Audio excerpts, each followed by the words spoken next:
The champagne had gone warm in my glass 20 minutes ago, but I kept holding it anyway. It gave my hands something to do, besides fidget with the clearance rack dress I'd spent 3 hours selecting, or worse, reach for my phone to check on Maya for the 5th time tonight. She's fine, I muttered to myself, watching couples glide across the dance floor of the Peninsula Hotel's grand ballroom. Camila's got her. She's watching her favorite movie. She doesn't even know you're gone. The lie tasted bitter. Maya had cried when I left, her small hands clutching my dress. Why can't I come, Mama? I want to see Aunt Rachel get married. Preparing and narrating this type of story took us long efforts and hard work. So if you are enjoying the story, please consider subscribing to our channel, because 5-year-olds don't belong at black tie weddings where the guests wore watches worth more than our annual rent. Because I could barely afford the babysitter, let alone a second dress.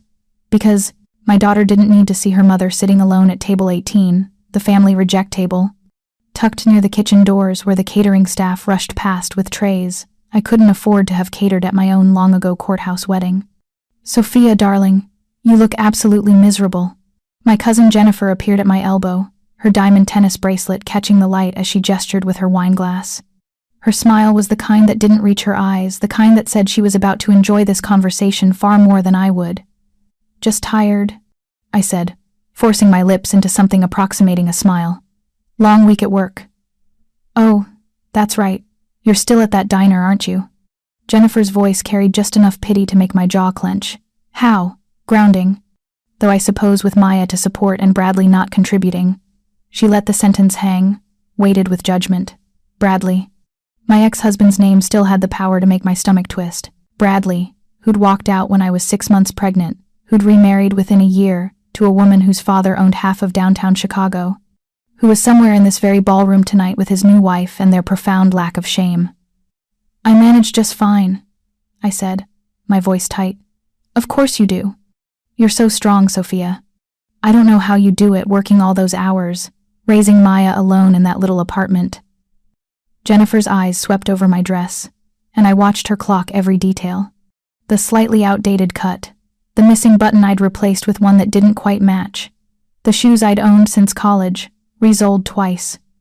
I'd been invisible for most of my adult life. You'd think I'd be used to it by now. Jennifer, Mother wants you, a sharp voice interrupted. My Aunt Patricia, Jennifer's mother, materialized with the precision of a heat-seeking missile. Her gaze flickered over me with the same dismissive assessment I'd received from most of my family since the divorce. Sophia, dear, you're looking, well. The pause before, well, said everything. Thank you, Aunt Patricia. We were so hoping you'd bring someone tonight. Rachel was quite distressed about the uneven seating arrangements. Her lips pursed. A wedding is such a romantic occasion. Perhaps you'll be inspired to give love another chance, though I suppose with your circumstances, it must be difficult to meet eligible men. My circumstances. She meant Maya. She meant my job slinging hash browns at Foster's Diner on the night shift. She meant the tiny 2-bedroom apartment in a neighborhood none of them would be caught dead visiting. She meant every way I'd failed to live up to the family's expectations. I'm perfectly content, I said, which was a lie so transparent we both knew it. But maintaining the fiction was easier than admitting the truth. Patricia's expression shifted into something that might have been sympathy if it weren't so condescending. Of course, dear. Well, do try to enjoy yourself. The salmon is supposed to be excellent. They drifted away, leaving me alone at my table again. Around me, the wedding reception pulsed with life and laughter. My cousin Rachel, radiant in her designer gown, swept past in her new husband's arms. Uncle Thomas boomed with laughter at the head table. Even the other guests at table 18, distant relatives I barely knew, had paired off, leaving me the only solo occupant of a table meant for 10. I shouldn't have come. I'd known it the moment I received the invitation, but family obligation was a powerful thing. Rachel had included a handwritten note. Please come, Soph. I know things have been hard, but you're still family. Family. The word felt hollow tonight. I was reaching for my clutch, ready to make my excuses and slip out early, when I felt that prickling awareness of being watched. The hair on the back of my neck rose, and I looked up slowly, scanning the crowded ballroom. He stood near the bar, utterly still in a sea of movement. My breath caught. He was tall, well over 6 feet, with broad shoulders that filled out his black suit with the kind of precision that spoke of custom tailoring. Dark hair swept back from a face that was all sharp angles and hard lines, strong jaw, high cheekbones, a nose that looked like it had been broken at least once, and healed slightly crooked. But it was his eyes that held me frozen. Even across the distance of the ballroom, I could feel the intensity of his gaze. Dark eyes, nearly black in the dim lighting, fixed on me with a focus that made my skin flush, hot then cold. He wasn't just looking at me. He was studying me, the way someone might study a puzzle they were determined to solve. I should have looked away. Any sensible person would have looked away. Instead, I found myself staring back, caught in some invisible thread that stretched between us across the crowded room. He lifted his glass slightly, an acknowledgement, or perhaps challenge. Then Jennifer's voice shattered the moment. "Oh God, Sophia, don't stare at him." My cousin had reappeared, her face pale beneath her carefully applied makeup. She grabbed my arm hard enough to bruise. "Seriously, look away. Now." "Who?" "That's Dante Carver." Jennifer's voice had dropped to an urgent whisper. "You don't look at Dante Carver. You don't even acknowledge Dante Carver unless he acknowledges you first." "What are you thinking?" "I don't know who that is," I said. But even as the words left my mouth, I realized I was lying. I'd heard the name before, whispered at the diner during the late-night shifts when the city's underbelly came out to eat. Dante Carver. Real estate mogul, they said in the papers. Community benefactor, generous donor to Chicago's most prominent charities.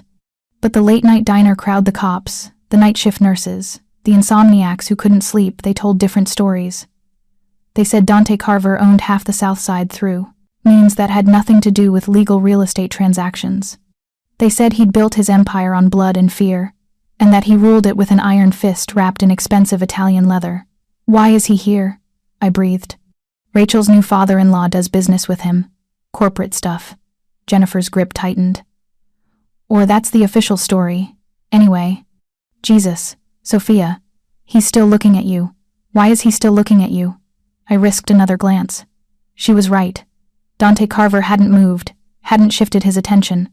If anything, his focus had intensified. Something flickered across his features recognition. Maybe, though we'd never met. Or perhaps assessment. The way a predator sizes up prey. Then Bradley's voice cut through my awareness like a knife. "Sophia, I didn't expect to see you here." I turned slowly, my heart sinking. My ex-husband stood beside table 18, his hand resting possessively on the waist of a tall blonde in a dress that probably cost more than my monthly rent. Vanessa, his new wife. Her smile was the satisfied kind, the smile of a woman who'd won. "Rachel invited me," I said, keeping my voice level despite the way my pulse hammered. "I'm family." "Of course." Bradley's eyes swept over me, and I saw the exact moment he catalogued my shortcomings. The dress, the shoes, the way I sat alone while everyone else was paired up. "You're looking good. How's Maya?" The way he said our daughter's name casual, almost as an afterthought, made rage flare hot in my chest. "She's perfect. No thanks to you." Vanessa's smile sharpened.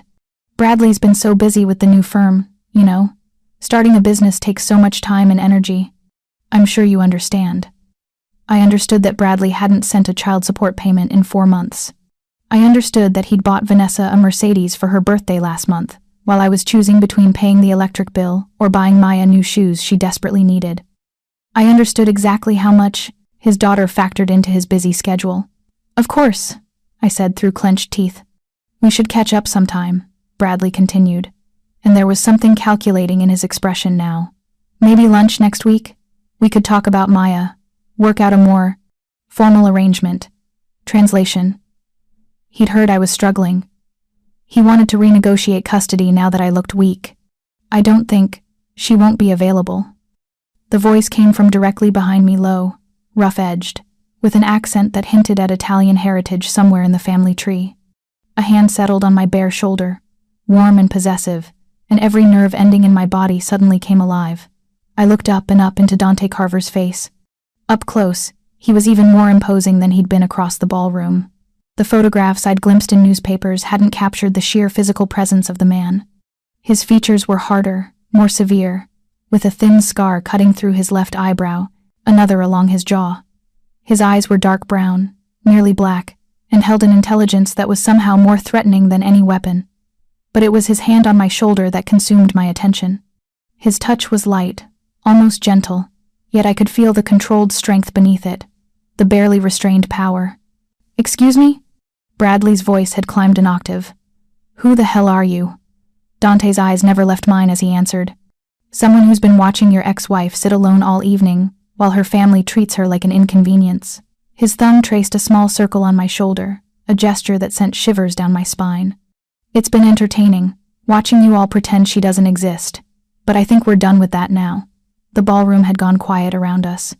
I watched conversations pause mid-sentence, saw heads turning toward our table. Dante Carver didn't raise his voice, didn't make a scene, yet somehow he commanded absolute attention. "Sophia and I are leaving," he continued, his tone brooking no argument. "She's had enough of being invisible for one evening." My brain finally caught up with what was happening. I started to shake my head, to protest, but Dante's hand tightened fractionally on my shoulder. Not painful, but insistent. I don't even know you," I stammered. For the first time, he looked directly at me, and something in his expression made my breath catch. It wasn't cruelty or predatory interest. It was recognition, maybe. Understanding. "You know enough," he said quietly, meant only for me. "You know that staying here means another hour of being pitied and dismissed. You know that your ex-husband is planning to use your visible isolation against you in whatever custody play he's scheming." His eyes flicked briefly to Bradley, then back to me. "And you know that every person in this ballroom is watching you right now, wondering who you really are, to have caught my attention." He was right. God, help me, he was completely right. I could feel the weight of hundreds of eyes on us, feel the speculation rippling through the crowd like electricity. "What do you want from me?" I whispered. His lips curved into something that wasn't quite a smile. "Right now? To take you away from people who don't deserve you. After that?" He straightened, pulling me gently but inexorably to my feet. "We'll figure it out." "Now wait just a minute," Bradley started. "No." Dante's voice cracked like a whip. He finally looked at my ex-husband, and whatever Bradley saw in that gaze made him step back involuntarily. "You had your chance with her. You walked away. You don't get a vote anymore. Sophia." Vanessa's voice was sharp with alarm, not for me, but for what my sudden connection to Dante Carver might mean. "Think about Maya. You can't just leave with some stranger." "What kind of example?" "The kind where her mother isn't a doormat," Dante interrupted coldly. "The kind where she sees a woman, who knows her worth." His attention returned to me, softening fractionally. "Your daughter is with a babysitter named Camila. You've checked your phone 4 times in the last 20 minutes. You're planning to leave by 10:30 so you're home by 11, because that's when Camila charges overtime you can't afford."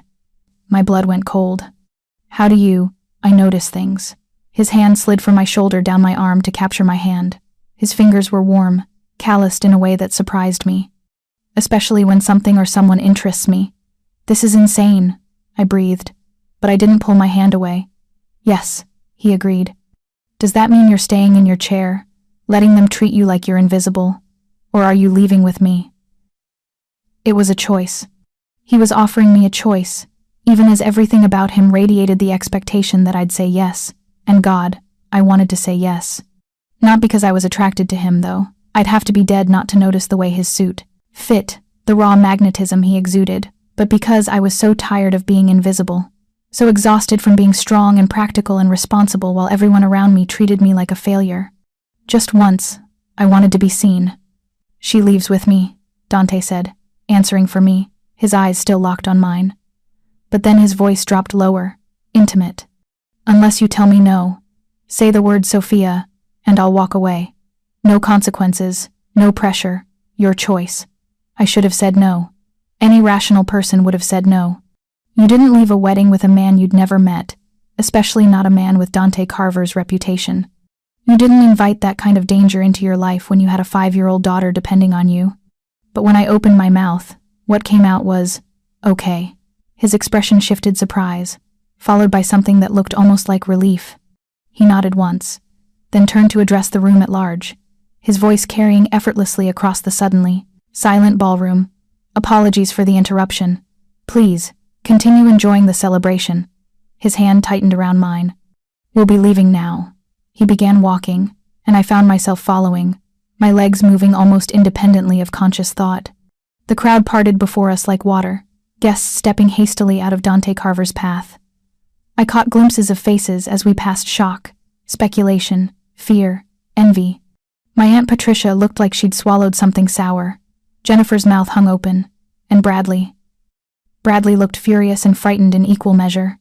But it was Rachel's expression that stuck with me. My cousin stood near the door with her new husband, and as we approached, she smiled, genuinely smiled, and mouthed, "Good for you." Then we were in the lobby, and Dante was guiding me toward the exit with the steady pressure of his hand. Two men in dark suits materialized from nowhere, flanking us with the practiced ease of professional security. A third held open, the hotel's front door. Outside, Lake Michigan's October wind cut through my thin dress, and I shivered immediately. Dante shrugged out of his suit jacket without breaking stride, draping it over my shoulders. It was warm from his body heat, and smelled like expensive cologne, and something underneath that was purely him. A black SUV idled at the curb, far too large and armored-looking to be an ordinary vehicle. One of the security men opened the rear door. And that's when reality crashed back in. I stopped walking, pulling my hand from Dante's. "Wait. I can't. What am I doing? I don't know you. You could be anyone. I could be exactly what everyone says I am," Dante interrupted, turning to face me fully. The streetlight cast his features in sharp relief, all dangerous angles. "I could be every rumor you've heard whispered in that diner where you work the night shift. Every story about violence and territory and things that happen in the dark." He stepped closer, close, enough that I had to tilt my head back to maintain eye contact. "But right now, in this moment, I'm also the man offering to drive you home safely, to make sure you get back to your daughter, to give you one night where you don't have to be invisible." "Why?" The word came out as barely more than a whisper. "Why me?" His hand came up, and I thought he might touch my face, but instead he carefully tucked a strand of hair behind my ear, such a gentle gesture from such a hard man. "Because I've spent 2 hours watching you try to disappear, while everyone around you made sure you knew exactly how little you mattered to them." His eyes held mine, and I decided that was unacceptable. "You don't know me." "No," he agreed, "but I'd like to, if you'll let me." Behind him, the hotel doors opened, and I heard voices my family, probably coming to intervene, to pull me back into the box they'd built for me. The box labeled, Sophia, divorced, struggling, invisible. I made my choice. I stepped, past Dante, and climbed into the SUV. He slid in beside me, and the door closed with a heavy, decisive thunk. The driver pulled away from the curb immediately, and I watched through tinted windows as my family spilled out onto the sidewalk, staring after us. Then we turned a corner, and they were gone. I sat back against the leather seat, Dante's jacket still wrapped around my shoulders, and tried to process what I'd just done. My hands were shaking, my heart hammered against my ribs. Every rational part of my brain screamed that I'd made a catastrophic mistake, but I couldn't shake the feeling that, for the first time in years, I'd done something brave. "Your address?" Dante asked quietly. I gave it, watching his face for a reaction to the neighborhood, definitely not the kind of area a man like him typically visited. But his expression remained neutral as he relayed the information to his driver. "For the record," he said, settling back into his seat but keeping careful distance. "Between us, I meant what I said. No consequences, no pressure. I take you home, you get out, we never see each other again if that's what you want. And if that's not what I want?" The question slipped out before I could stop it. His eyes glinted in the darkness of the car. "Then we figure out what comes next. Together." The drive across the city felt both endless and far too short. Dante didn't push for conversation, seemingly content to let me process in silence. But I was hyper-aware of his presence beside me, the controlled energy he radiated, the way his fingers drummed once against his thigh before going still, as if he'd caught himself fidgeting. We were crossing into my neighborhood, aging brownstones and corner stores with security bars when I finally found my voice. "The things people say about you, are they true?" He didn't flinch from the question. "Some of them. I've done things you probably don't want to know about, Sophia. Built an empire on foundations that won't hold up to moral scrutiny." He turned to look at me. "But I've never lied about what I am, and I've never hurt anyone who didn't hurt others first." It wasn't reassuring, exactly, but it was honest. "Why did you notice me?" I asked. "Out of everyone at that wedding, why me?" His jaw tightened. "My sister used to have that look. The one you were wearing when I first saw you, like you were trying to take up as little space as possible. Like you'd convinced yourself you didn't matter." His voice went rough. "I couldn't save her. She died 3 years ago. But I saw you tonight, sitting alone, being erased by people who should have valued you. And I thought," he trailed off, looking away, "you thought you could save me instead." I finished softly. "Something like that." He met my eyes again. "Probably makes me a bastard, using you to ease my conscience. Or maybe it makes you human." The SUV pulled to a stop outside my building. Through the window, I could see Camila's car still parked. In front, probably letting Maya fall asleep on the couch watching cartoons they'd seen 100 times. My real life, waiting just beyond the car door. Dante made no move to stop me as I reached for the handle, but before I could open it, I heard myself say, "Thank you, for tonight. For making me visible, even if it was just for a few hours. Sophia." He reached into his jacket pocket, the one I was still wearing, and pulled out a sleek business card. "My number. Call me if you need anything. And I mean anything, money trouble, your ex causing problems, someone looking at you wrong in the grocery store." His lips quirked. "I'm very good at solving problems." I took the card, our fingers brushing. "I'm not a charity case. No. You're a woman who deserves better than what life's dealt you." He nodded toward my building. "Go take care of your daughter. But think about what I said. About figuring out what comes next." I climbed out of the SUV, Dante's jacket still around my shoulders, his business card clutched in my hand. The October wind was cold, but I barely felt it. At my building's door, I turned back. The SUV's window lowered, and Dante looked out at me, his face partially shadowed. "Same time next week?" I called, surprising myself. "There's a diner near the hospital. Foster's. I work the night shift on Thursdays." His smile transformed, his face still dangerous, but suddenly, startlingly genuine. "I'll be there."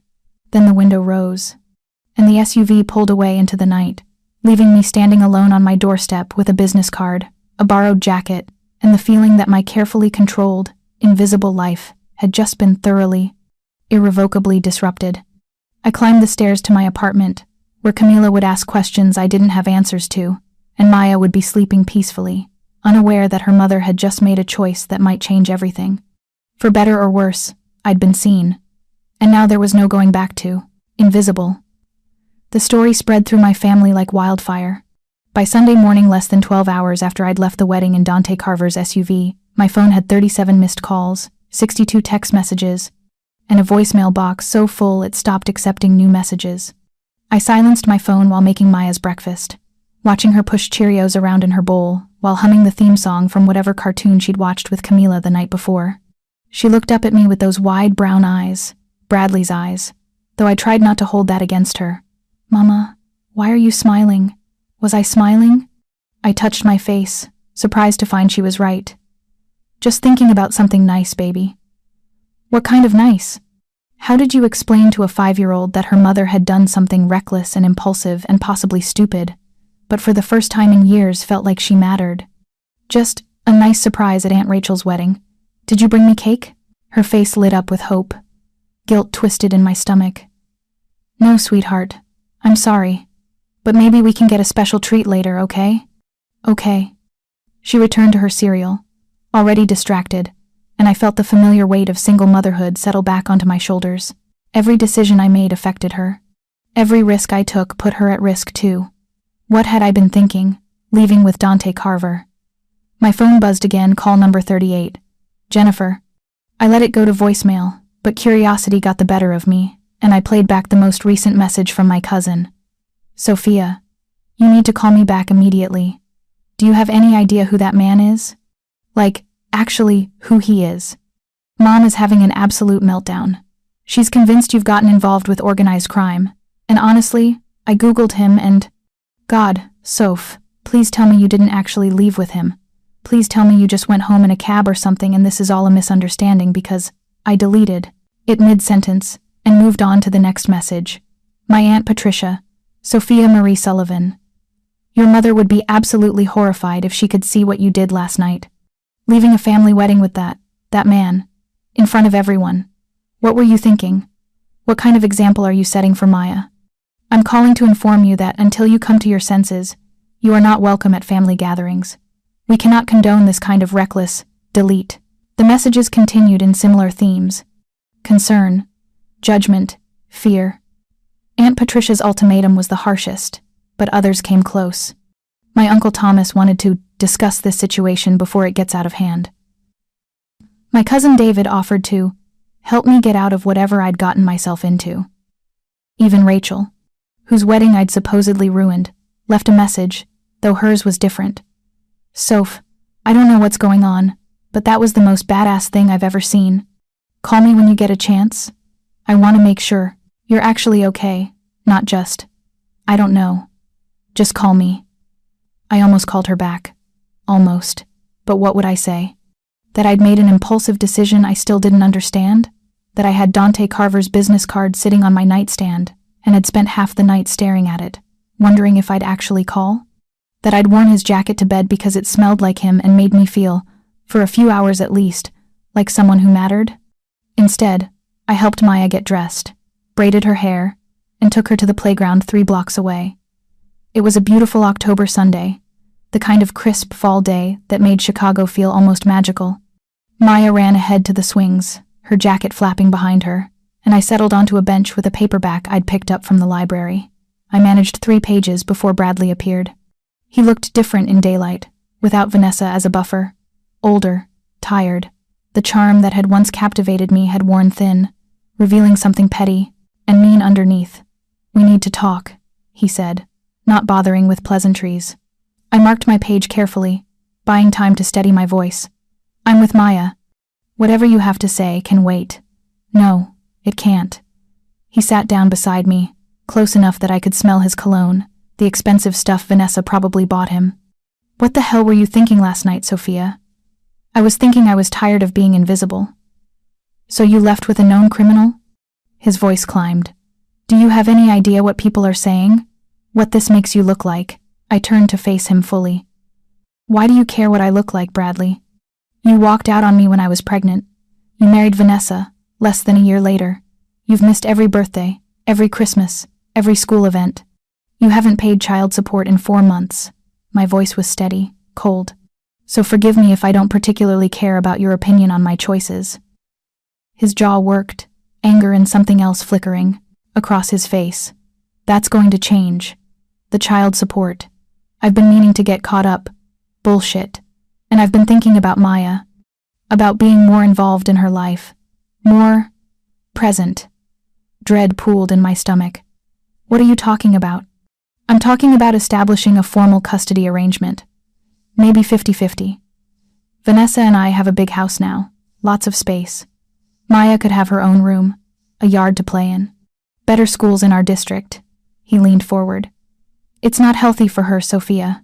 Living in that apartment, you working all hours, now you're apparently dating some mafioso. I'm not dating anyone, and I think a judge would agree that she needs stability.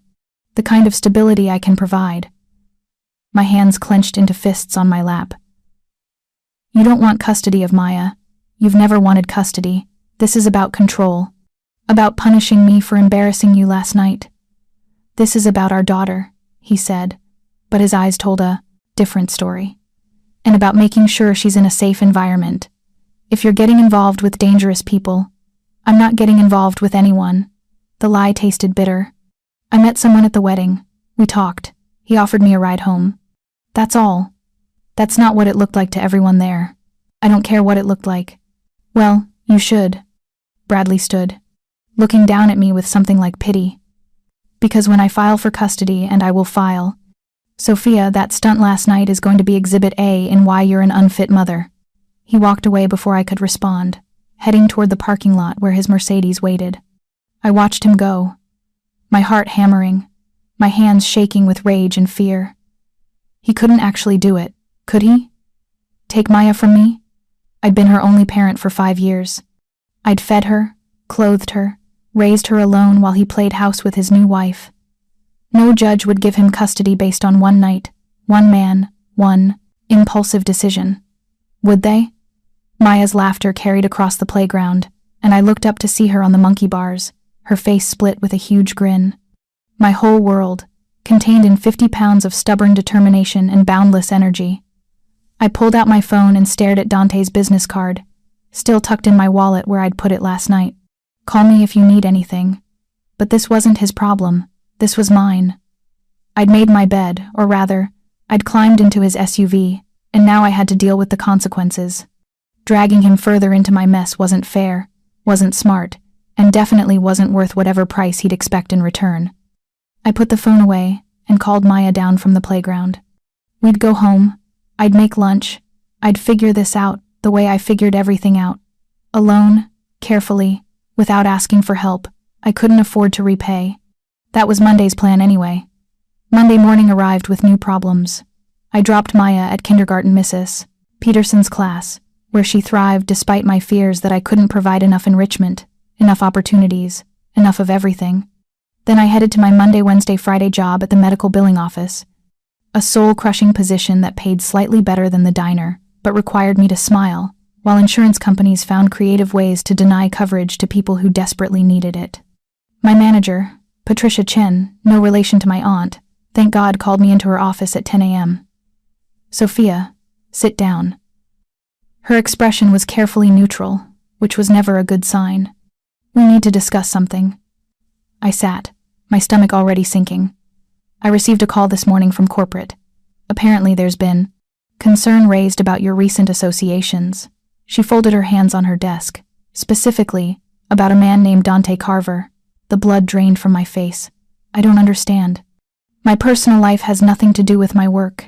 Normally, I'd agree. But Mr. Carver has a reputation, Sophia, and this company has contracts with several healthcare networks that are very particular about their vendors' reputations. She looked genuinely apologetic. I'm sorry. I fought this. But corporate is insisting that we let you go, effective immediately. You're firing me? Because of who I was seen with at a wedding? My voice climbed despite my efforts to stay calm. That's not legal. That's discrimination. It's a probationary termination. You've been here less than 6 months, so we're within our rights to end employment without cause. She pushed an envelope across the desk. 2 weeks severance.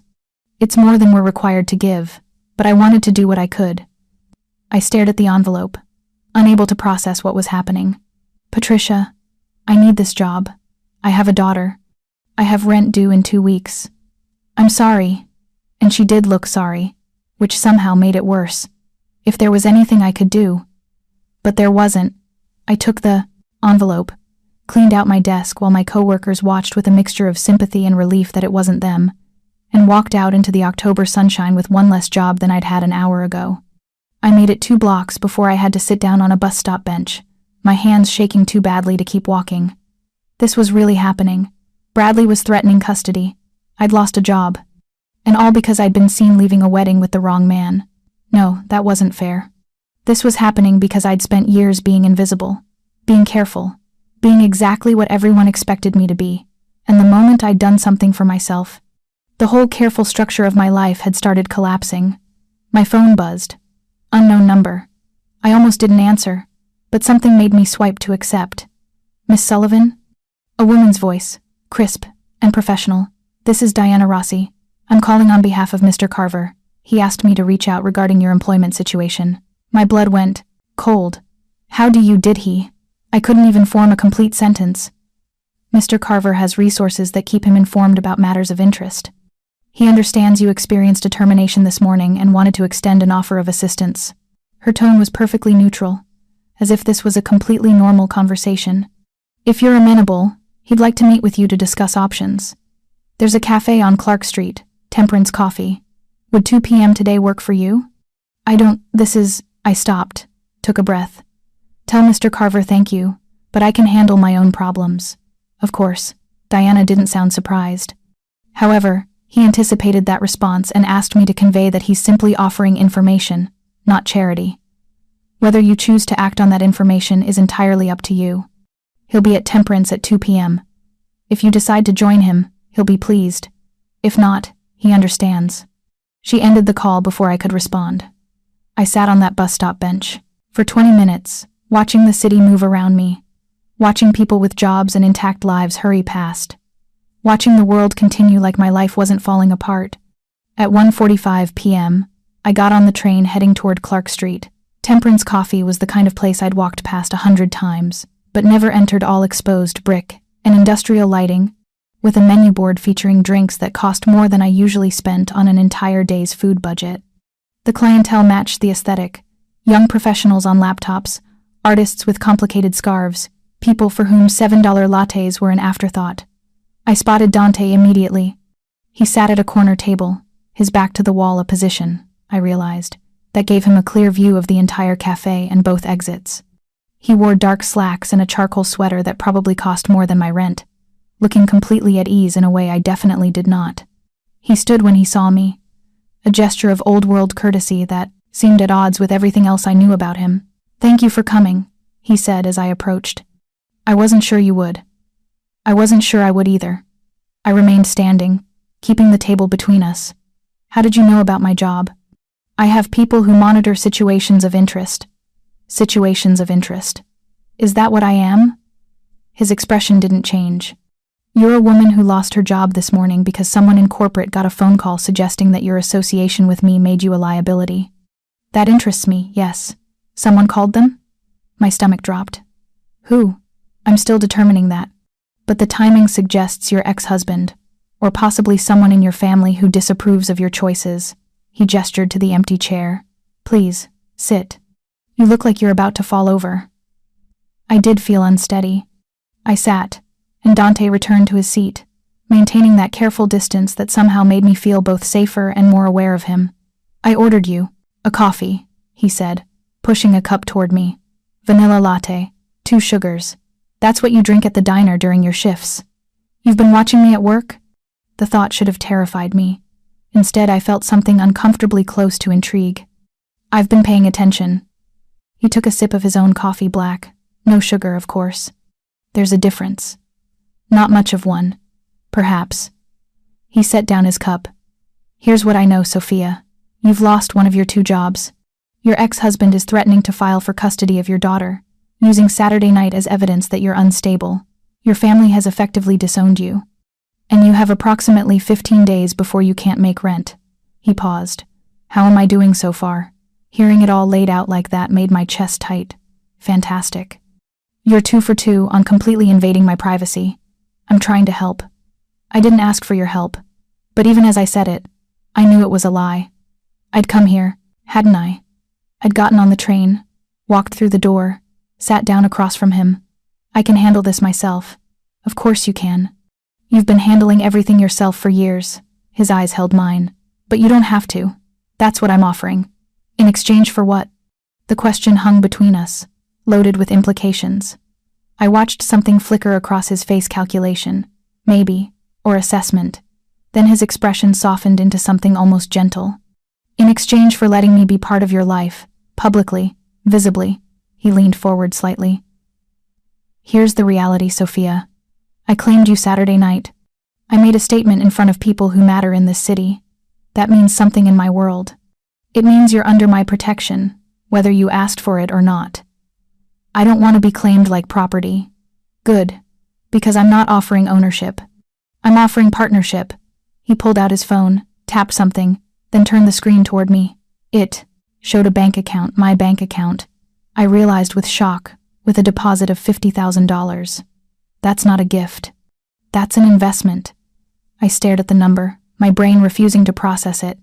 "You can't just, that's not, it's already done. The money's there. You can use it to pay rent, fight your ex in court, tell your family to fuck off, whatever you need." He pulled the phone back. "Or you can transfer it back to me and handle everything on your own. Your choice." "Why?" My voice came out as barely a whisper. "Why would you do this for someone you don't know?" Dante was quiet for a long moment. When he spoke, his voice carried a weight I hadn't heard before. "My sister's name was Isabella. She died 3 years ago because someone in my organization decided she was a useful pressure point. They kidnapped her, held her for ransom, and by the time I found her..." He stopped, his jaw tight. "I was too late." "I'm sorry," I said, and meant it.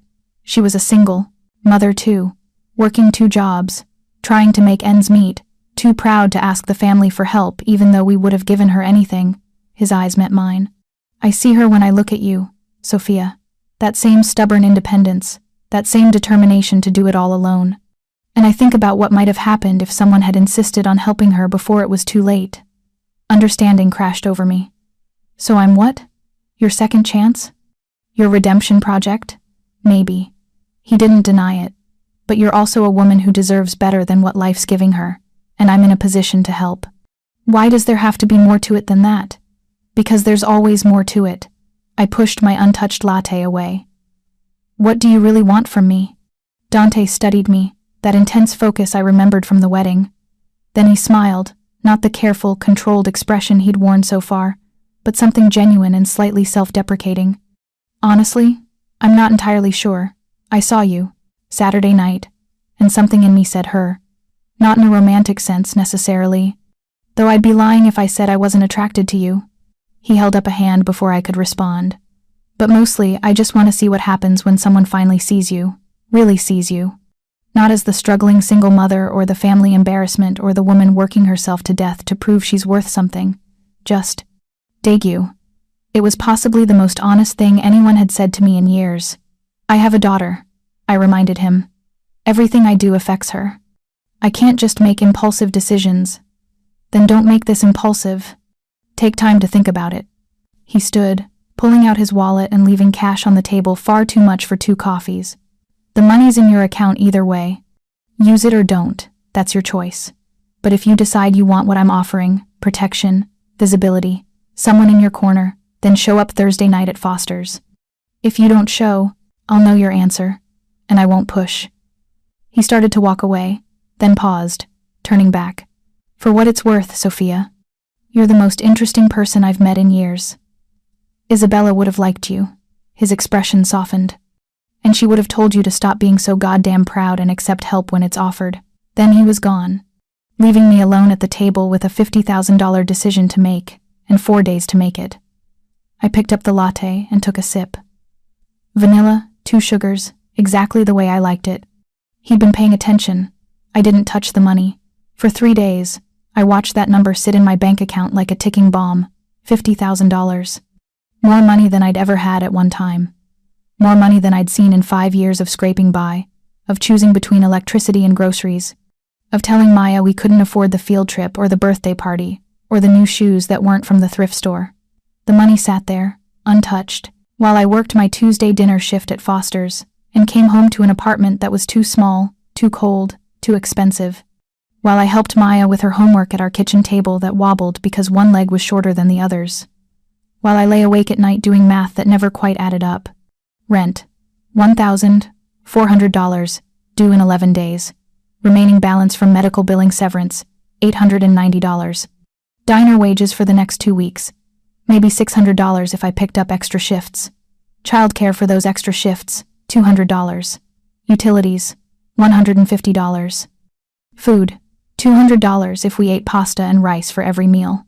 The math was simple.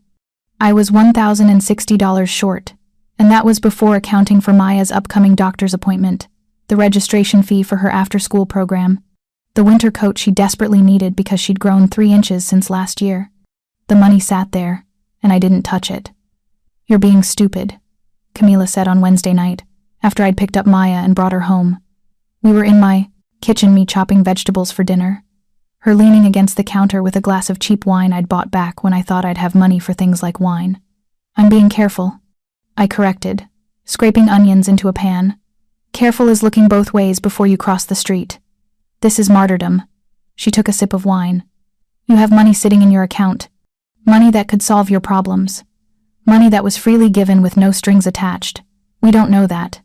And you're refusing to use it because of what? Pride? Fear? Some misguided idea that you have to suffer to be a good mother? I set down the knife harder than necessary. It's not about suffering. It's about not owing anyone, especially not someone like Dante Carver. Someone like Dante Carver, Camila repeated. You mean someone powerful enough to actually help you? Someone dangerous enough to destroy me if I get on his bad side. Soph. She set down her wine glass and moved closer, her voice softening. You're already being destroyed, slowly. By working yourself to death. By letting Bradley threaten you. By trying to be everything to everyone while accepting nothing from anyone. She grabbed my hands, stilling them. When was the last time someone just helped you? No judgment, no conditions, no expectations that you'd fail anyway? I blinked back tears I refused to let fall. That's not how the world works. Maybe it's not how your world has worked, but maybe this is a chance for that to change. After she left, I stood at my kitchen window and stared out at the city lights. Somewhere out there, Dante Carver was living his life, attending his meetings, running his empire, doing whatever men like him did with their power and influence. Did he think about me? About the money sitting untouched in my account? About whether I'd show up Thursday night? Or had he already moved on? His brief interest in the invisible single mother exhausted by my stubborn refusal to play along? My phone rang. Bradley. I almost didn't answer, but avoiding him had never worked before. What? We need to talk about Maya's schedule for the holidays, he said, his voice artificially pleasant. Vanessa and I would like to have her for Thanksgiving this year. Give you a break. A break. As if I wanted a break from my daughter. She stays with me on holidays. That's always been the arrangement. Arrangements change, Sophia, especially when circumstances change. His tone shifted, became pointed. Speaking of which, I heard you lost your job at the medical billing place. That's unfortunate. Makes me wonder if you'll be able to afford that apartment much longer. My grip tightened on the phone. How did you... People talk. It's a small world, especially in certain circles. He paused, and I could hear the satisfaction in his silence. I'm just saying, if you're struggling financially, maybe it's time to consider what's best for Maya. She could have stability with Vanessa and me. A big house, good schools, 2-parent household. She has stability with me. Do you? Because from where I'm standing, it looks like you're one missed rent payment away from being homeless. And then what happens to Maya? His voice took on a false concern that made my skin crawl. I'm not trying to be cruel, Soph. I'm trying to be realistic. You can't provide for her the way I can. It's just math. Fuck your math, Bradley. The words came out before I could stop them.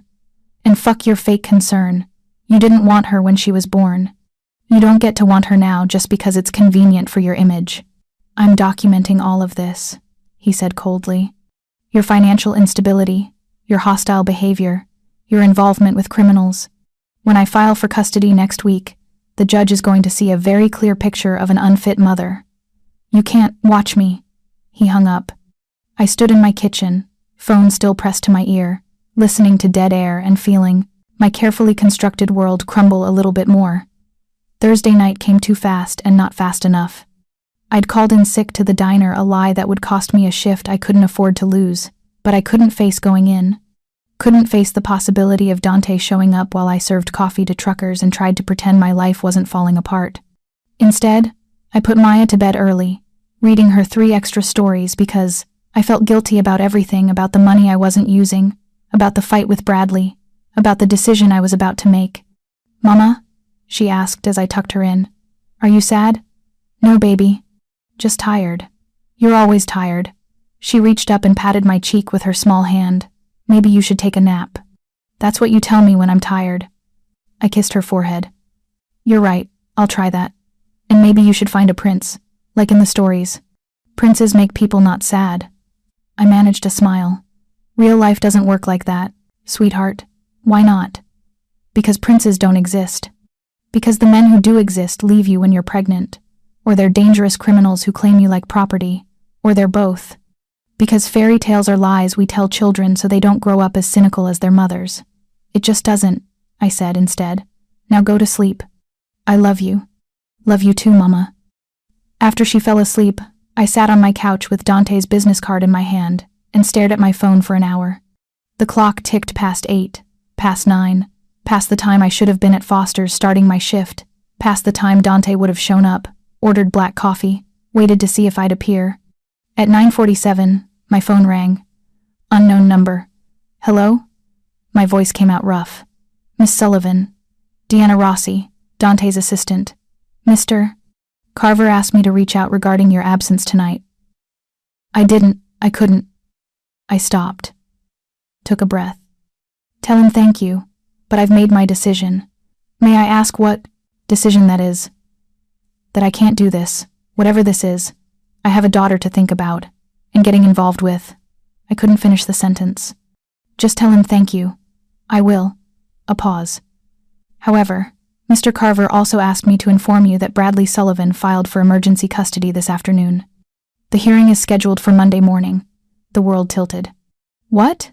He's claiming that you've abandoned employment, consorted with known criminals, and demonstrated inability to provide stable housing for your daughter. The filing also includes testimony from several family members regarding your erratic behavior.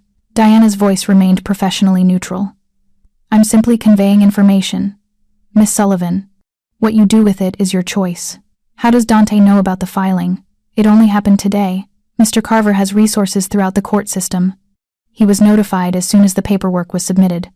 Another pause. He asked me to tell you that the offer still stands.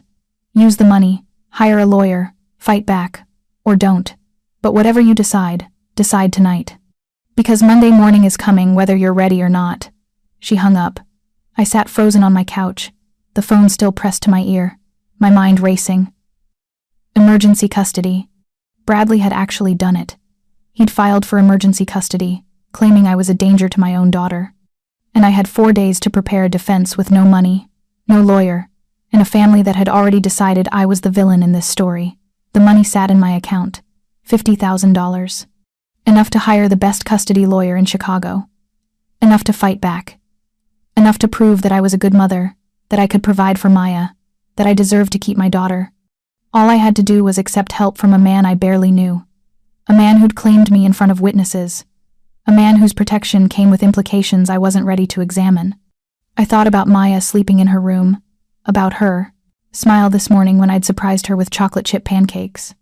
About the way she'd hugged me before school and said, "You're the best mama ever."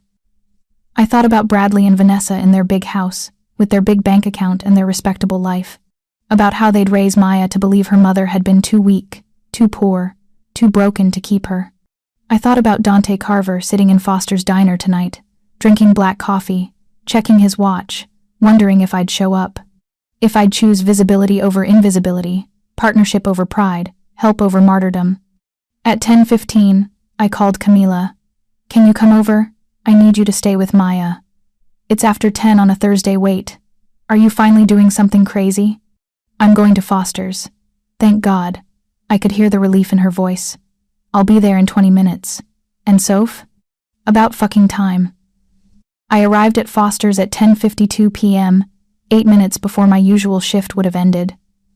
The diner was mostly empty, just a few late-night regulars nursing coffee and pie at the counter. And in the corner booth with a view of the door, Dante Carver sat alone. He looked up when I entered, and something shifted in his expression. Relief, maybe, or vindication. He didn't smile, didn't wave, just watched me cross the diner with that same intense focus from the wedding. I slid into the booth across from him. "I thought you weren't coming," he said quietly. I wasn't. I folded my hands on the table to stop them from shaking. Then I found out Bradley filed for emergency custody, and I realized that pride is a luxury I can't afford anymore. "So you're here for the money." "I'm here because I'm out of options." I met his eyes. "And because you were right. About me being invisible. About doing everything alone. About needing someone in my corner even if I don't want to admit it." Dante signaled the waitress, Marcy, who I'd worked with for 2 years. She brought coffee without being asked, her eyes flicking between us with undisguised curiosity. After she left, he took a sip and studied me over the rim of his cup. "Tell me about Maya," he said. The request surprised me. "What?" "Your daughter. Tell me about her. Not about the custody battle or what you need to protect her from. Just who she is." I didn't understand what he was doing, but I found myself answering anyway. "She's 5, just started kindergarten. She loves dinosaurs and refuses to wear anything that isn't purple or pink. She's stubborn as hell, gets that from me. She asks about her father sometimes, but mostly she's just happy. Even with everything. Even with our tiny apartment and thrift store clothes and pasta for dinner 4 nights a week. She's happy. Does she know you're struggling?" I try not to let her see it, But kids are smart. She knows when I'm worried, when bills are piling up, when I'm working extra shifts because we need the money. My throat tightened. I don't want her to grow up thinking life is just surviving. I want her to believe in possibilities, in good things, in princes, Dante finished, his lips quirking slightly. You want her to believe in princes who make people not sad. I stared at him. How did you? Diana may have mentioned that your daughter's babysitter was quite chatty when we called to verify your address. He set down his coffee. Maya told Camila tonight that she wished you had a prince. Because princes make people not sad, and her mama is always tired. My eyes burned. You had someone call my babysitter? I had someone make sure you were actually home and safe, not lying in a ditch somewhere because you were too proud to ask for help. His expression was serious. I told you, Sophia. I pay attention to things that matter to me. You matter to me. Therefore, your daughter matters to me. You don't even know us. I'm trying to change that. He leaned forward slightly. Here's what I'm offering. Use the money to hire a lawyer. I'll recommend someone who specializes in custody cases and doesn't lose. Fight Bradley in court. Win. Keep your daughter. He paused. In exchange, you let me be part of your life. Visibly, publicly. You come to events with me. You're seen at my restaurants. You let people think we're together. You give me what I claimed on Saturday night, a partner. Someone who stands beside me. For how long? 6 months. Long enough to get your feet under you financially. Long enough to shut down Bradley's custody play permanently. Long enough for your family to accept that you've moved on. His eyes held mine. After that, if you want out, you walk away. No strings, no consequences. I'll set you up in a better apartment, make sure you have job prospects, ensure Maya has college covered. You'll never have to worry about Bradley or money or invisibility again. It sounded too good to be true. It was too good to be true. And if I say yes, what exactly does being seen together entail? Dinners, events. You'd move into my house, separate rooms, separate space, nothing you're not comfortable with. Maya would have her own room, her own bathroom, access to good schools. You'd have security, a driver, someone to help with childcare when you need it. He ticked off items like a business proposal. In public, we're a couple. In private, we're two people figuring out an arrangement that works for both of us. And the rest? The physical aspect? My cheeks burned, but I forced myself to ask. Whatever you're comfortable with. I'm not going to lie, I'm attracted to you.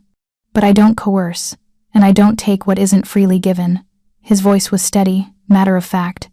If 6 months goes by, and you never want me to touch you beyond what's necessary for appearances, that's your right.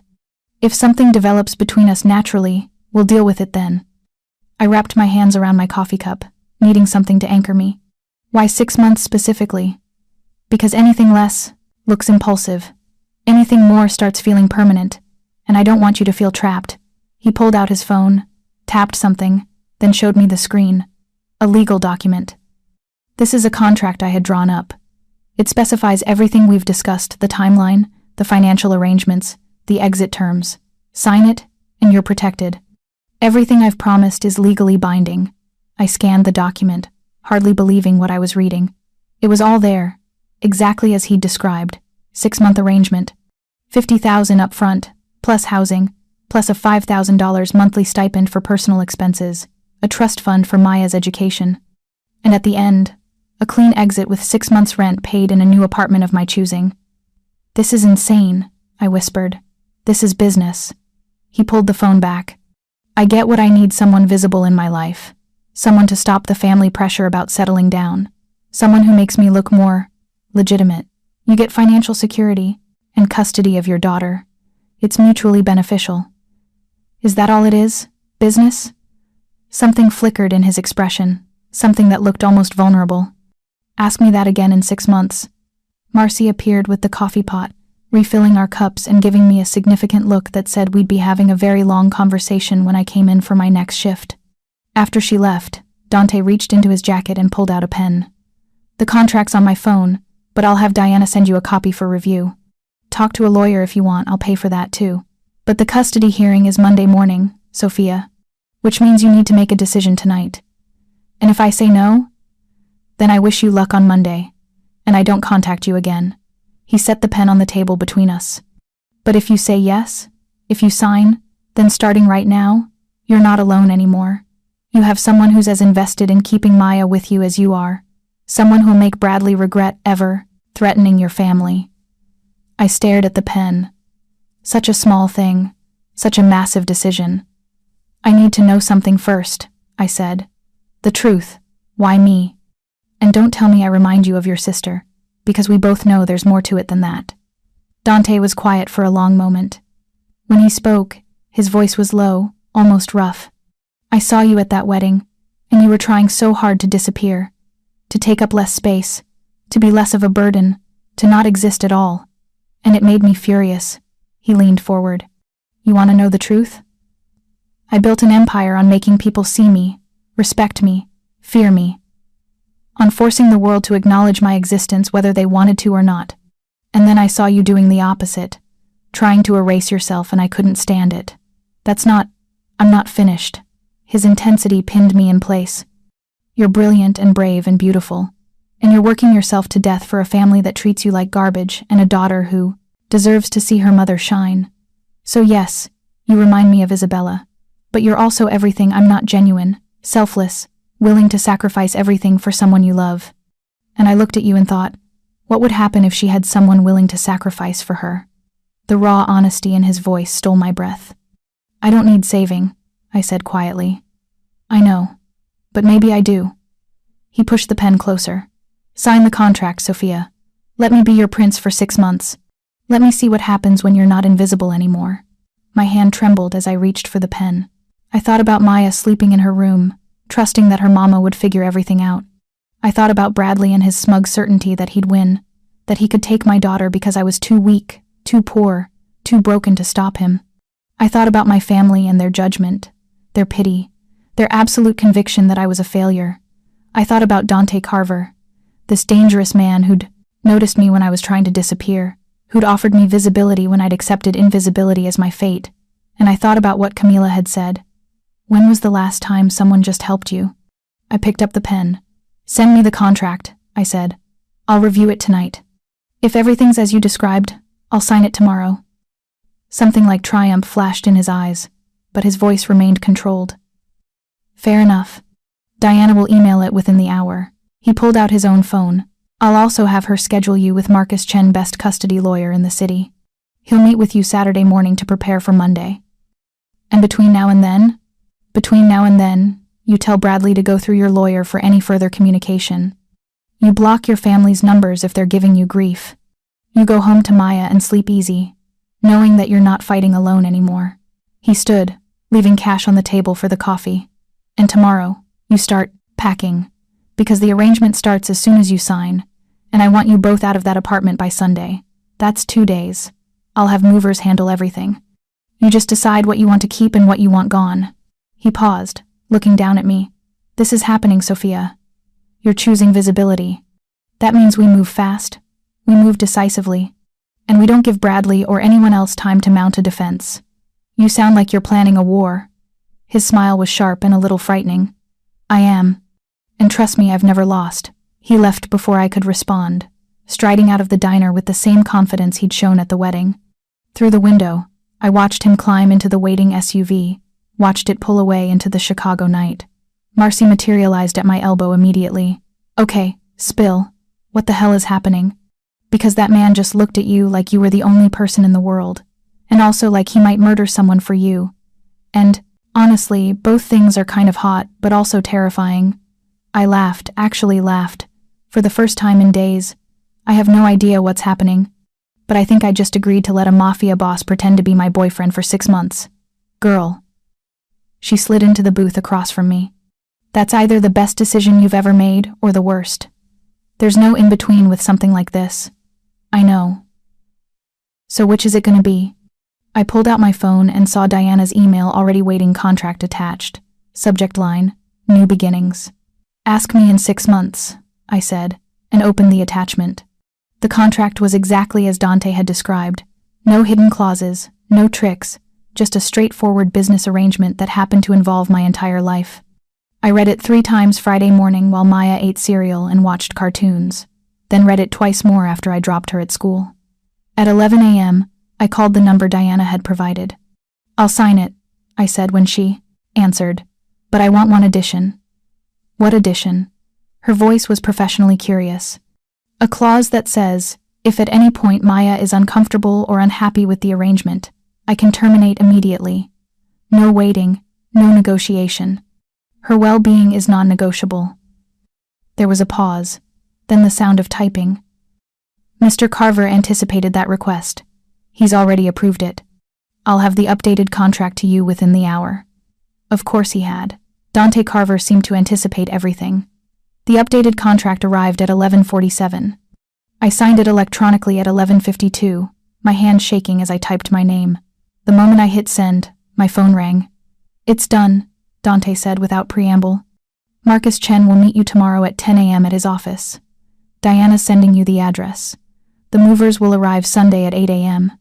Pack what you want to keep, everything else will replace. Dante. And tonight, I'm taking you and Maya to dinner.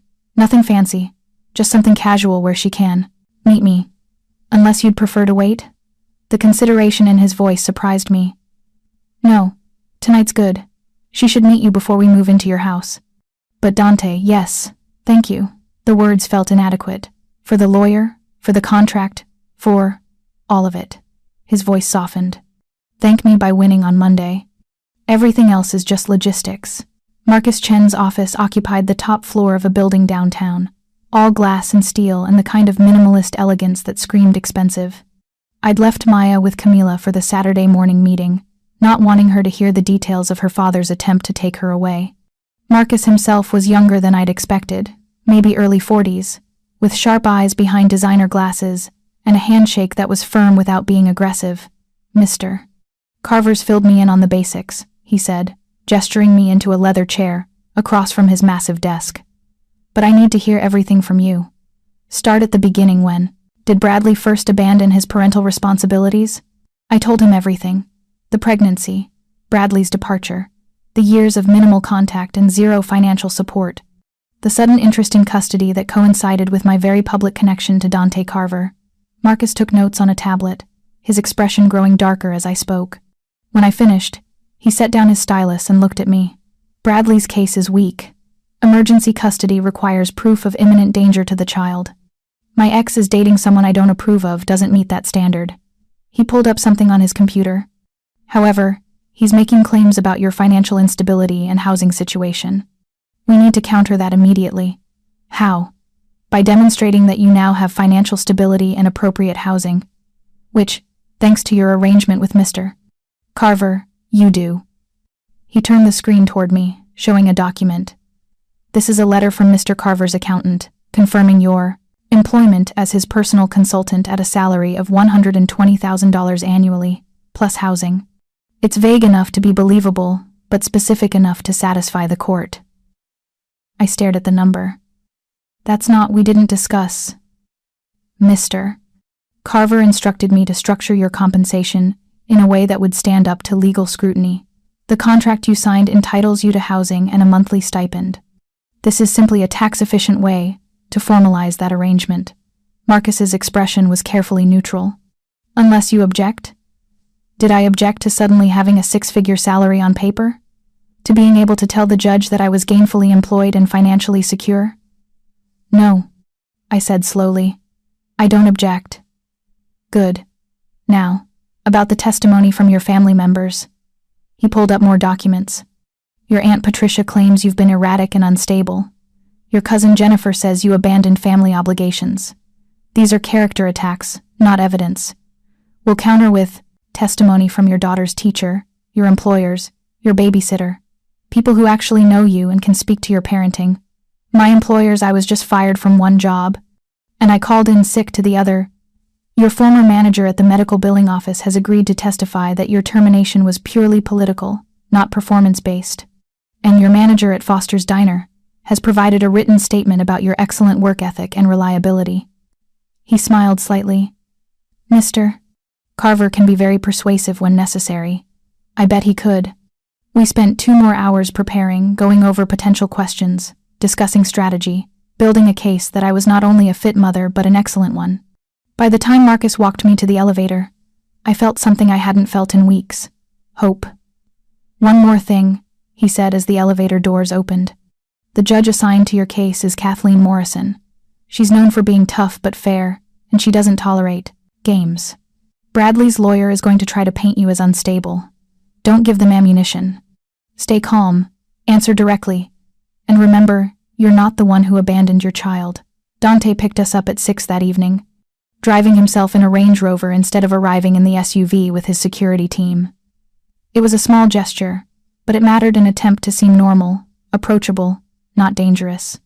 Maya was nervous, clutching her stuffed dinosaur and hiding behind my legs when Dante approached our building entrance.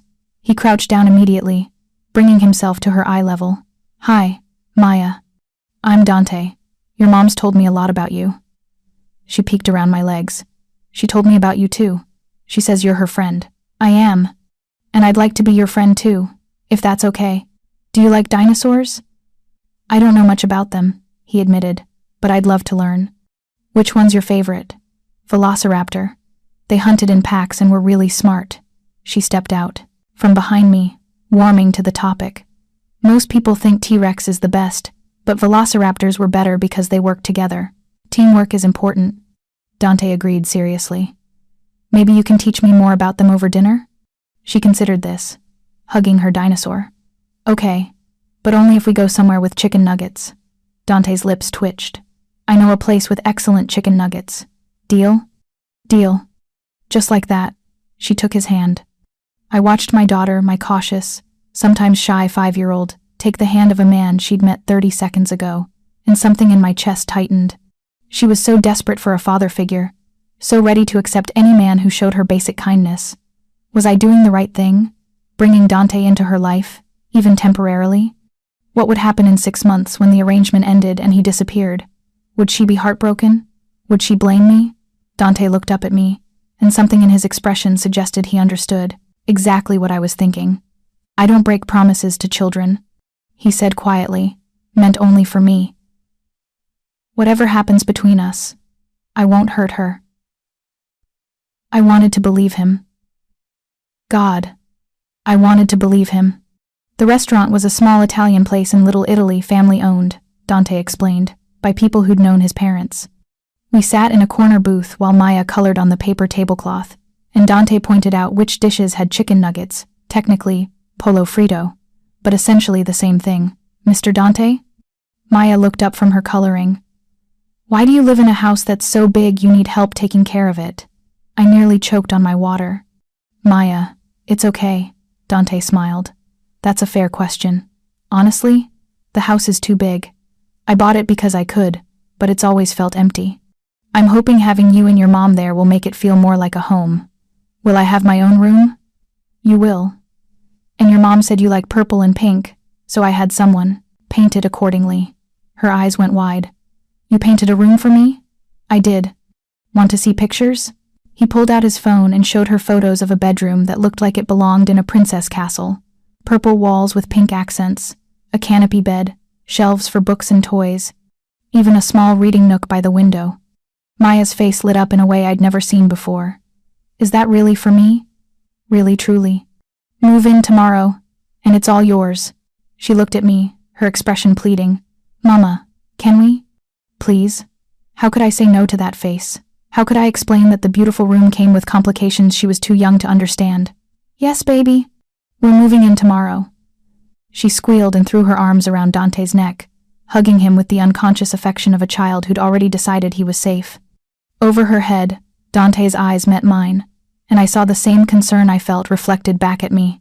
We were doing this, really doing this, and there was no going back now. The movers arrived Sunday morning exactly at 8 a.m. 6 men in company uniforms descended on our tiny apartment with military efficiency, boxing up 5 years of accumulated life in less than 3 hours.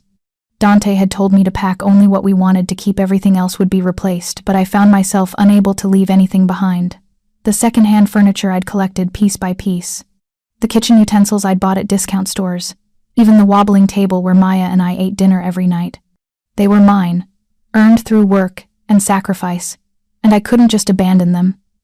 We can store anything you're not ready to part with, Dante said, appearing in the doorway around 10 a.m.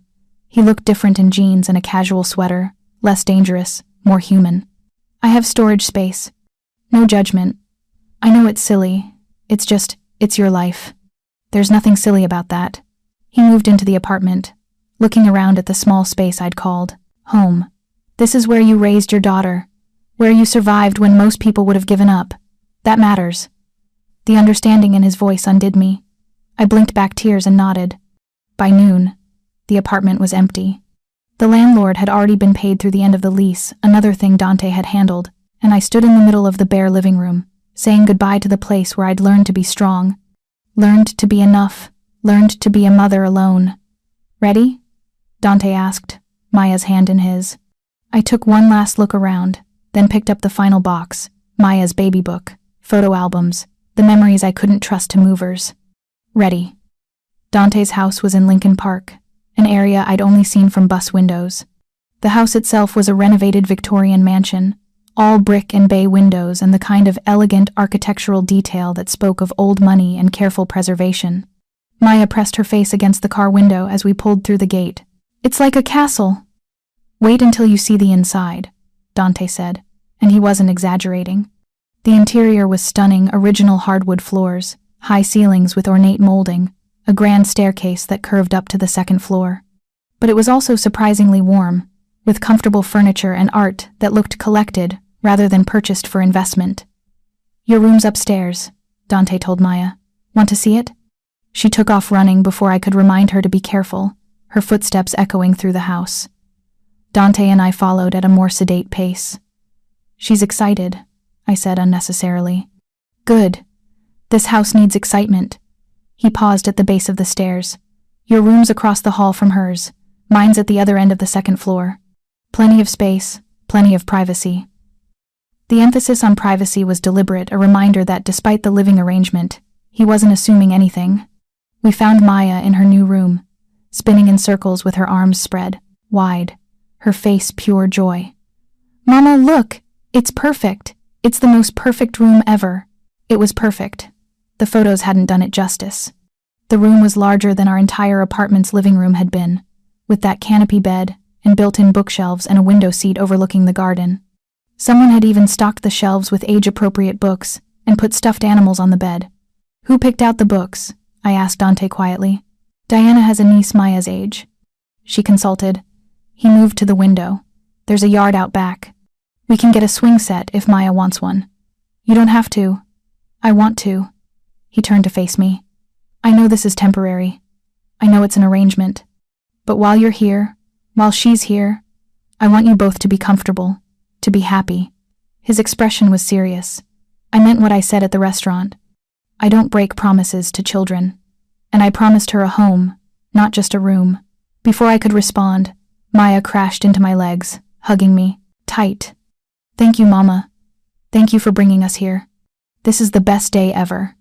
I hugged her back, looking over her head at Dante, at this complicated man who'd upended my life and was somehow making it better.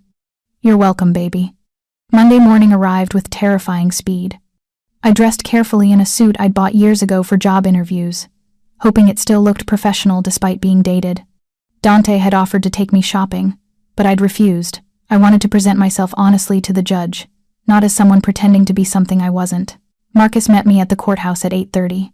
Bradley was already there with his lawyer, a slick-looking man in an expensive suit who looked at me like I was something he'd scraped off his shoe.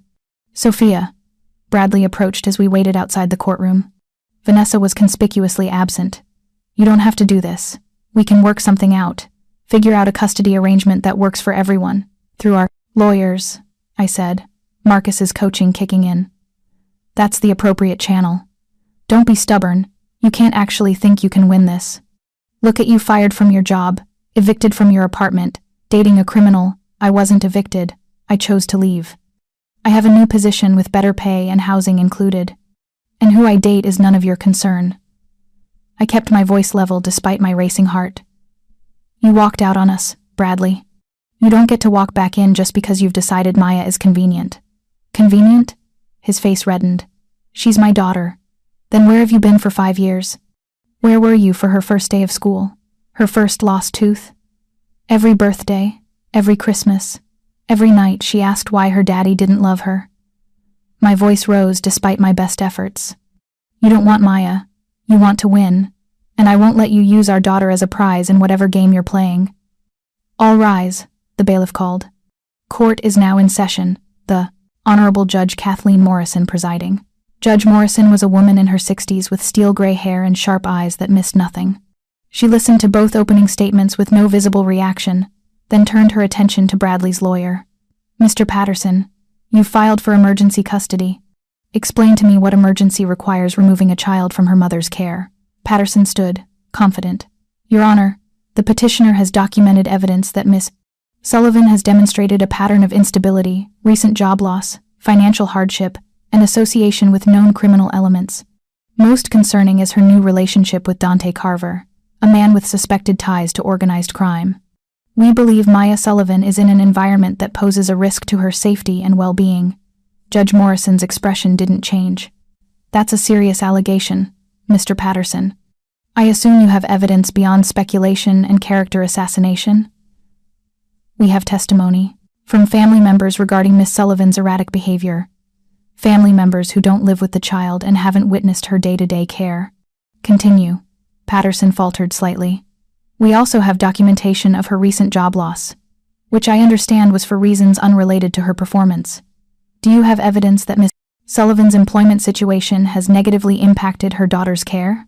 The financial strain has been resolved, according to the financial disclosure filed by Miss Sullivan's attorney.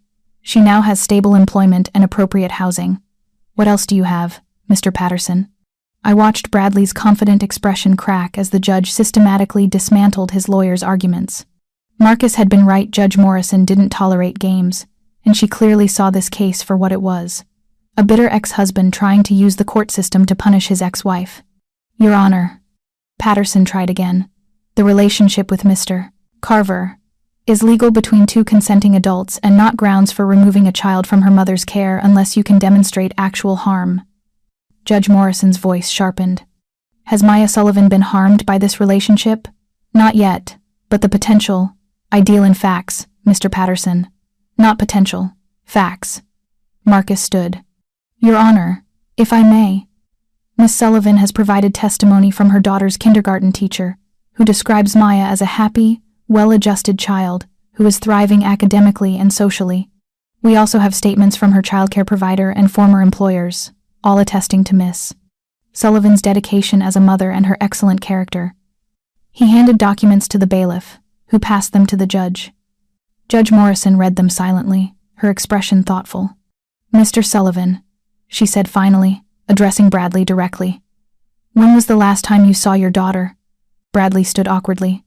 It's been a few months. Your Honor, work has been demanding. When was the last time you paid child support? Silence. Mr. Sullivan, I'm asking you a direct question. When was the last time you contributed financially to your daughter's care? I've had some cash flow issues. So you haven't paid support in months. You haven't seen your daughter regularly, and yet you expect me to believe that you're suddenly concerned about her welfare? Judge Morrison's voice could have cut glass. Or is it more accurate to say you're concerned about your ex-wife's new relationship and are using your daughter to exact revenge? Your Honor, that's not. Save it, Mr. Sullivan. She turned to me. Miss Sullivan, would you like to address the court? My hands shook as I stood, but my voice came out stronger than I expected. Your Honor, I'm not a perfect mother. I've made mistakes. I've worked too many hours, struggled to make ends meet, and sometimes let my daughter eat cereal for dinner because I was too tired to cook. But I've been there. Every day, every night, every moment that mattered. I've been there. And Mr. Carver? Judge Morrison asked. Tell me about that relationship. I took a breath. We met recently, and yes, he's helped me financially, but more importantly, he's been kind to my daughter. He's treated her with respect and care. Whatever his reputation might be, he's never been anything but appropriate around Maya. And honestly, Your Honor, he's shown more interest in her well-being in 2 weeks than her father has in 5 years. Judge Morrison was quiet for a long moment, then closed the folder in front of her with a decisive snap. Mr. Patterson, your motion for emergency custody is denied. I find no evidence of imminent harm or danger to the child. Miss Sullivan will retain full physical and legal custody. She turned to Bradley. Mr. Sullivan, If you want a relationship with your daughter, you can petition for standard visitation through the proper channels. You can also start paying the child support you owe. I'm ordering an immediate review of arrears. But you will not use this court to harass your ex-wife because you disapprove of her personal choices. She banged her gavel. Next case. It was over. Just like that, it was over. Marcus gripped my shoulder. You did great. Congratulations. I barely heard him. The relief was so intense I thought I might fall over. Bradley was already leaving, his lawyer trailing behind, both of them wearing expressions of fury and defeat. Miss Sullivan? A court officer approached. Judge Morrison would like to see you in chambers. My relief turned to anxiety. Marcus nodded encouragingly, and I followed the officer through a door behind the bench, into a small, book-lined office. Judge Morrison sat behind her desk, reading glasses perched on her nose. She looked up when I entered. Close the door and sit down. I obeyed, my heart pounding. That was quite a performance out there, she said, her tone unreadable. You presented well. Your daughter's teacher speaks highly of you. The evidence supports that you're a devoted mother. Thank you, Your Honor. However, she leaned forward. I've been a judge for 23 years, Miss Sullivan.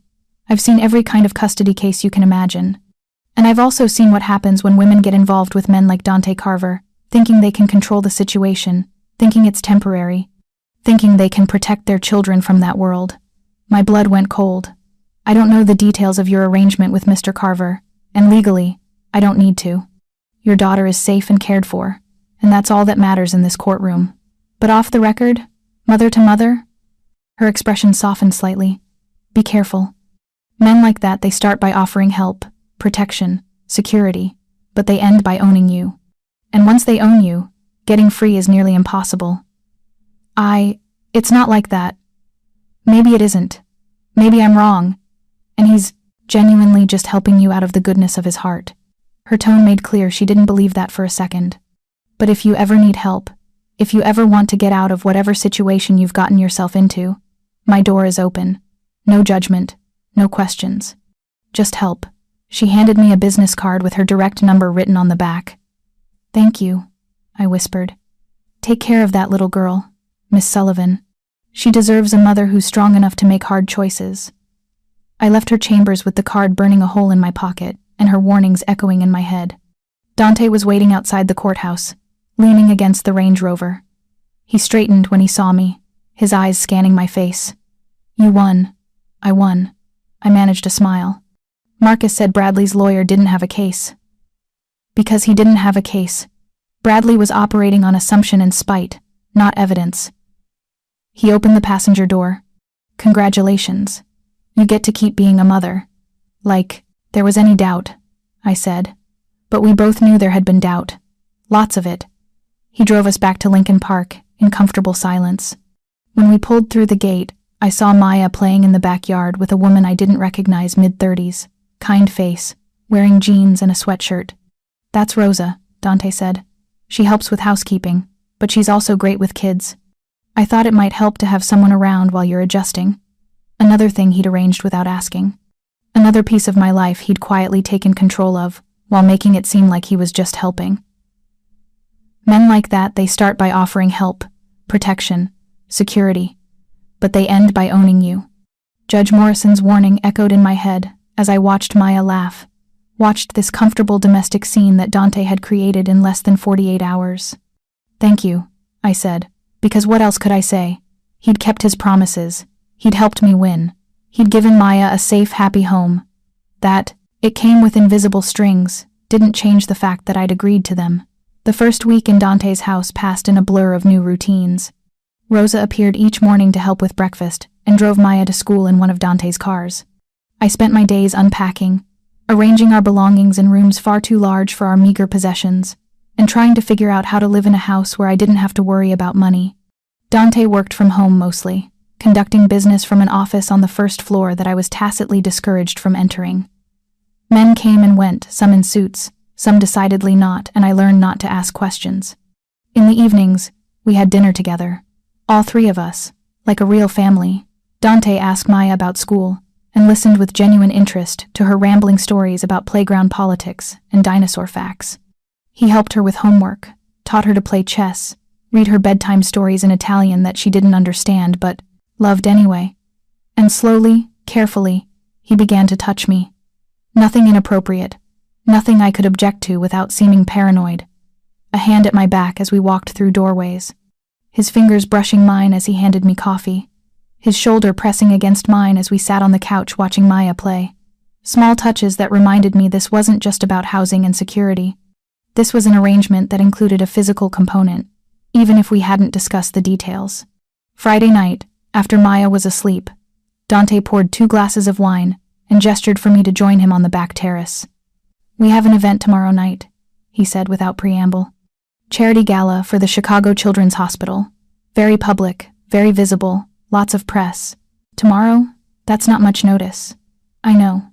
But it's important we're seen together, especially after the custody hearing. Need to shut down any lingering speculation about the nature of our relationship." He handed me a glass. "Diana's arranged for a stylist to come by tomorrow afternoon. Dress, shoes, hair, makeup, whatever you need. I can do my own hair and makeup. I'm sure you can. But this is a performance, Sophia. We need to look the part." His eyes held mine. "That means designer dress, professional styling, the whole package. You're not just my girlfriend at this event, you're my partner. People will be watching, judging, speculating. We give them a show they can't criticize." The way he said partner made it sound like a business role, which I supposed it was. What do I need to know? About the event? About how to act? Stay close to me. Let me introduce you. Smile, be polite, but don't volunteer information about yourself or us. If anyone asks invasive questions, deflect. He took a sip of wine. And be prepared for people to be intimidated by you. By me? Why? Because you're with me, and anyone I'm with publicly becomes, by extension, under my protection. People will be careful around you, deferential. Some will try to befriend you for access to me. Others will avoid you entirely. His expression was serious. It's not going to be comfortable. Nothing about this is comfortable. No, he agreed. But it's necessary. 6 months, Sophia. We do this right for 6 months, and then you're free. 6 months suddenly felt like an eternity. The stylist Diana sent was a tiny woman named Martina, who took one look at me and announced, "We have work to do." 3 hours later, I barely recognized myself in the mirror. The dress was midnight blue silk that hugged my curves before flowing into a dramatic skirt. My hair had been styled into soft waves. My makeup was subtle but flawless. Even my nails had been professionally done. "You look like a princess," Maya breathed from the doorway, where Rosa was holding her hand. "I look ridiculous," I muttered, tugging at the dress's neckline. "You look beautiful," Dante's voice came from behind Maya. He'd appeared silently, wearing a tuxedo that made him look even more dangerous than usual. His eyes traveled over me with an intensity that made my skin flush. "Absolutely beautiful. Doesn't Mama look like a princess?" Maya asked him. "She does." He stepped into the room, pulling something from his pocket, which is why she needs the finishing touch. He held up a velvet box. Inside was a delicate diamond necklace that probably cost more than my old apartment. "Dante, I can't. It's borrowed, not a gift. Part of the costume." He moved behind me, lifting the necklace. His fingers brushed my neck as he fastened the clasp, and I shivered involuntarily. There, perfect. In the mirror, we looked like a couple from a magazine. Elegant, wealthy, powerful. Not at all like a struggling single mother and the criminal who'd claimed her at a wedding. "Time to go," Dante said. "Rosa will stay with Maya tonight." "Be good for Rosa," I told my daughter, kissing her forehead. "I will. Have fun at the ball." She waved as we left, her face bright with excitement. I wished I felt the same. The gala was held at the Field Museum, the massive main hall transformed into an elegant ballroom. Hundreds of Chicago's elite mingled beneath the dinosaur skeleton, suspended from the ceiling, drinking champagne and pretending to care about sick children while really networking and seeing and being seen. Dante's hand never left the small of my back as we entered. I felt the moment people noticed us, the subtle pause in conversations, the heads turning, the whispers starting. "Ignore them," Dante murmured. "Just smile." I smiled. We made our way through the crowd, Dante stopping to greet people, introducing me each time as Sophia, my partner. Not girlfriend, not companion, partner. The word carried weight in his world, I was learning. It suggested permanence, equality, someone who mattered. Dante, it's been too long. An older man in an expensive suit approached, his smile not quite reaching his eyes. And who is this lovely woman? Antonio. This is Sophia Sullivan. Sophia, Antonio Benedetti. He owns half the restaurants in Little Italy. A pleasure. Antonio took my hand, his grip slightly too firm. Tell me, my dear, how did you meet our Dante? He's been quite secretive about you. We met at a wedding, I said, remembering Dante's coaching. Polite but not forthcoming. Ah, romance. How wonderful. But his eyes were calculating. And what do you do, Sophia? I'm a consultant. How fascinating. What kind of consulting? The boring kind. Dante interrupted smoothly, his hand tightening on my back. Antonio, we should discuss that property matter. Next week? Of course, of course. Antonio's smile never wavered, but I saw the dismissal. Lovely to meet you, Sophia. He melted back into the crowd, and I exhaled slowly. You did well, Dante said quietly. He was testing you. Testing me for what? Weakness, ways to use you, whether you're a liability or an asset. He steered me toward the bar. He won't find any. You're stronger than he expected. I wasn't sure whether to be flattered or terrified that I was being evaluated like a business acquisition. The evening continued in similar fashion. Dante introduced me to a parade of powerful people, politicians, business owners, other men who radiated the same dangerous energy Dante did. Some were warm, others cold. All were calculating. And through it all, Dante never left my side. His hand stayed at my back, his body positioned slightly in front of mine, his attention split between the people we spoke to and constantly scanning the room. He was protecting me, I realized. Not just from physical danger, but from the social predators who would love to find a weakness in his armor. Having fun? He asked during a rare moment alone, handing me a glass of champagne. Is that what we're calling this? His lips quirked. Fair point. But you're doing beautifully. Every person here is wondering how I managed to capture someone, like you. Someone like me. Real. Genuine. Not playing games or angling for advantage. He touched his glass to mine. You have no idea how rare that is in my world. Before I could respond, a woman's voice cut through the noise. Dante Carver. I heard rumors you'd finally found someone. I turned to see a stunning woman in her 40s, wearing a red dress that probably cost more than a car. Her smile was sharp, her eyes sharper. Victoria. Dante's tone was carefully neutral. Sophia, this is Victoria Romano. Victoria, Sophia Sullivan. The infamous Sophia. Victoria's gaze raked over me. You're younger than I expected, and prettier. No wonder Dante's been keeping you hidden. I haven't been hidden, I said, keeping my voice level despite the clear hostility. Just private. How quaint. Privacy is such a luxury in our world, isn't it, Dante? She sipped her champagne. Tell me, Sophia, how are you finding the adjustment? It must be quite different from... What was it? Working? In a diner? The deliberate cruelty stunned me. Before I could respond, Dante's arm slid around my waist, pulling me against his side. Careful, Victoria, he said, his voice soft but laced with warning. Sophia is under my protection. That means insults to her are insults to me. And we both know how I handle insults. Victoria's smile faltered. I meant no offense. Of course you didn't. Dante's tone made clear he didn't believe her for a second. If you'll excuse us, we have other people to greet. He guided me away, his hand firm on my waist.